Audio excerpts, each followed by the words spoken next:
Good day, traders. Richard Jacobs here, and welcome to our weekly Underdog Investments Perspectives report, where we look at our local JSE Top 40 and analyze what's been happening in the past week and draw some inferences from that to try and establish what the reasonable expectations could be for the week ahead. Now, you'll remember from last week's analysis that we looked at this we did this ABCD move that the market had put in, establishing higher highs and higher lows. And from point D, which came in around about mid-January, we noted that the market had been in a complex pullback right here, pushing down, pushing down, pushing down. In fact, pulled all the way back into a 61.8%. There we go, retracement of this CD leg right there. And what we said was we were actually fairly well balanced in terms of which way the market could go. If the bulls were to push this market down further, then we'd be eyeballing the C level over here, or they'd be eyeballing the C level over here to try and break structure to the downside. But our favorite view was actually that the market will push to the upside towards the top of this falling wedge or channel structure right here.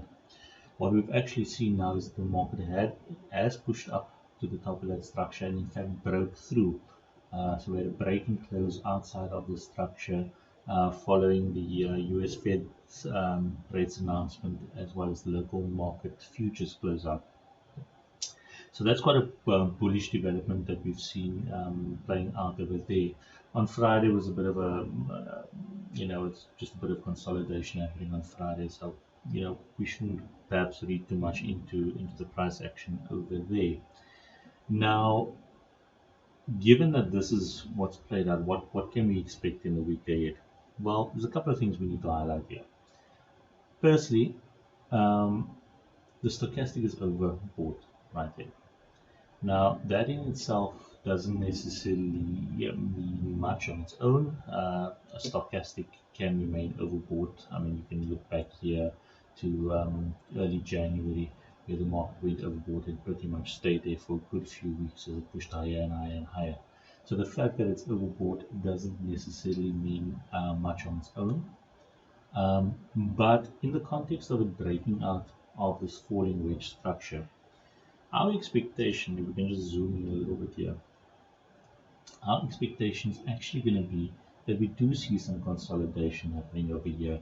And this could actually be some really healthy consolidation from a bullish perspective. Because if we can see the market, just clean that up. If we can see the market putting in a bit of a consolidation and in fact pulling back towards this previous price structure level over here, or pulling back towards the breakout level. And at the same time, we see the stochastic working off some of its overbought condition. That would really give the market space to actually push for another leg higher right here. If it does that, targets to the upside, well, we've got some previous price structure levels coming in right here, and we almost had that one there as well, so I wouldn't read too much into that, but we could certainly be eyeballing a move back to point D, which comes in, as you can see, around about the 46,100, 46,500 level. Now, if the market were to push up to that level, one would need to reevaluate and see if we could continue further to the upside. But I think what's important for the week ahead is that we first establish that this breakout, this breaking close outside of the falling wedge structure is a valid one. In other words, we don't get a pullback and the market pushes back inside of this price structure. That's fairly critical from a bullish perspective. So just purely looking at the price structure, and also bear in mind that we do expect tomorrow, Monday, to be a fairly lackluster day in the sense that we have a public holiday on Tuesday, the 21st of March. So you you know a lot of traders or investors might be taking a long weekend, in which case volumes will be fairly muted, and it wouldn't be surprising to see some consolidation setting in tomorrow, for example, and then post the 21st on Wednesday through Friday, maybe we see the market start to rally again. So that, from a price structure perspective, that would be the kind of expectation or the kind of thinking that we have in our mind to start out a new week. Other thing I just want to highlight before I flip over to some other charts is remember this normalized ATR where we're basically looking at our ranges and volatility. We did have an uptick in volatility, and you can see Thursday we had a nice move up in volatility, but that was fairly short-lived. We had a consolidation happening on Friday, and the point I just want to make is that these volatility levels, despite that sharp move that we saw on Thursday, these volatility levels are still and these ranges are still very, very low. So again, just be careful in terms of your intraday trading and looking for follow-throughs on trend continuation moves. Right, so that's where we are from a price structure perspective. Let's just do a quick scan around some of the other markets that we do look at as part of the analysis. Let's start with the currency. So we've got the USD Rand weekly on the left and daily on the right, three-line break charts. And, fairly, this is fairly straightforward in terms of what's happening. We're just seeing the Rand pushing stronger and stronger and stronger on the weekly. And similarly, on the daily, we've got a very strong push in the currency at the moment. It's at it had its strongest close since, let's see, going back to July 2015 on a weekly basis. So this strong rand is actually something that we do expect to mute upside movement in our markets via the impact that it has on some of our rand hedge stocks. Interestingly enough, we did have a stronger rand through most of the tail end of last week, and it didn't really hold the market back from that upside rally. So it's going to be very interesting to see what impact this strong currency will have early in the new week. If I switch over to the S&P, wow, that's again pretty self-explanatory as the US markets just continue to push up and to surge ahead. Well, it's actually quite interesting if you look at this daily three-line break chart. This last candle actually printed on the 1st of March. So what does it mean? Well, it basically means that yes, the markets are pushing up and they are strong, but we haven't had a breaking close above the 1st of March close in the US. So in a situation where you're looking at three-line break charts and you look at the age, or you actually have to look at the aging of the three-line break charts, and here we have a three-line break chart with no new candle being printed in, what's that, 18 days. And that should actually be telling you that the S&P has become a bit range bound over here. Now we can corroborate that. Let's just switch from our three-line break charts to our candlesticks, our price charts. Just clean that up. And you actually see a very interesting pattern developing over here. So here's that early push up in March, and since then the market's put in a bit of a retracement. It's rallied up, hasn't quite tapped previous highs again, and now it's a question of which way does the market move from here. What makes this interesting is, and it's quite early to be calling this, so just bear that in mind. we could be seeing the start of some kind of a double top um, developing over here.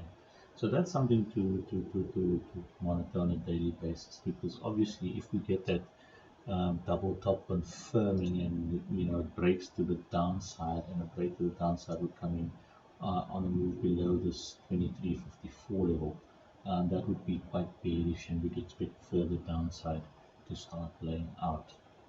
But as I said, that's still early days in terms of that kind of analysis. It's something that we do need to keep on our radar. But for now, the market remains in a fairly strong, or quite a strong uptrend. If we look at gold, gold's had quite an interesting week. Um, it's on the weekly charts. We got this break up, a retracement, continuation, didn't reach previous structure highs. It started to retrace again around about the 6th of March. And now, if you draw down to the dailies, I mean, that upside break is still valid. So we still bullish on a weekly basis. We're still bullish on gold. If you look at what's been happening on the daily charts, we had this push down over here, and the market rallied up, um, continued to the downside, but then broke structure to the upside. Then it had this deep retracement in last week, and now it's actually, well, into the end of last week, it was actually continuing back to the upside again. So we actually have a bit of upside momentum, or upside price structure playing out on the daily charts over here. And if we again viewing gold through the lens of risk on, risk off, and gold is pushing to the upside, we might have the expectation that again this could have a muted, or could be muting upside in the equity space. And then the last market we have a look at is going to be oil. And here we can actually see that oil's been on weekly charts, putting in a series of higher highs, higher lows, nothing fairly straightforward in terms of upside move. And also on the dailies, we have this break to the upside. We are, I mean, in a deep retracement, well, not in a deep retracement, we're on retracement over here at the moment. It's pushing to the downside, but it's still within the context of this, the overall context of this upside move. So oil still looks fairly bullish. So just to summarize, then we have a bullish, oil looks fairly bullish. Gold is looking short term or medium term bullish. The S&P is looking bullish, although it's a bit range bound, and we're going to watch that potential double top structure if something plays out in that space. And we've got a rand which is just pushing to new, well, call it new lows, but pushing stronger and stronger. Now, putting all of that together, that actually doesn't paint the greatest of pictures from a bullish perspective. I mean, we've got the strong rand, which is going to hold, which should hold things back, we think. The S&P is looking a bit vulnerable at the moment, even though the trend is up. And gold is starting to pick up again, which would perhaps imply that you're going to start seeing some risk coming out of the equity space. So, but looking at that against in the context of our price structure, I would say that adds to the case for some short-term consolidation, at least playing out in the local market.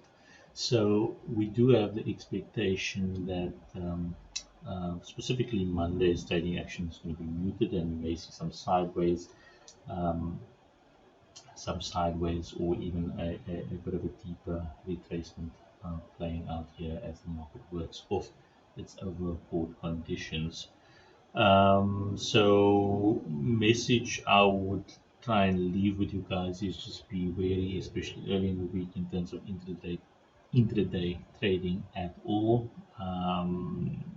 Volumes are going to be low tomorrow, as I keep on saying, and then develop some perspectives in terms of which direction the market could move later in the week. if we do see the market putting in a bit of a deeper retracement back into this previous price structure, we may be well positioned from, say, Wednesday, depending on what happens on the international markets, to start pushing to the upside again. Guys, that's it for this week. Hope you guys find it useful. If you do, as always, just click that like button. That would be really great. Or drop me a line if you want to give me some feedback on things that we should be adding, or things that we aren't necessarily explaining in enough detail. Until then, if you are trading this week, have a good, safe, and profitable trading week. Otherwise, enjoy the time off over the long weekend. Cheers.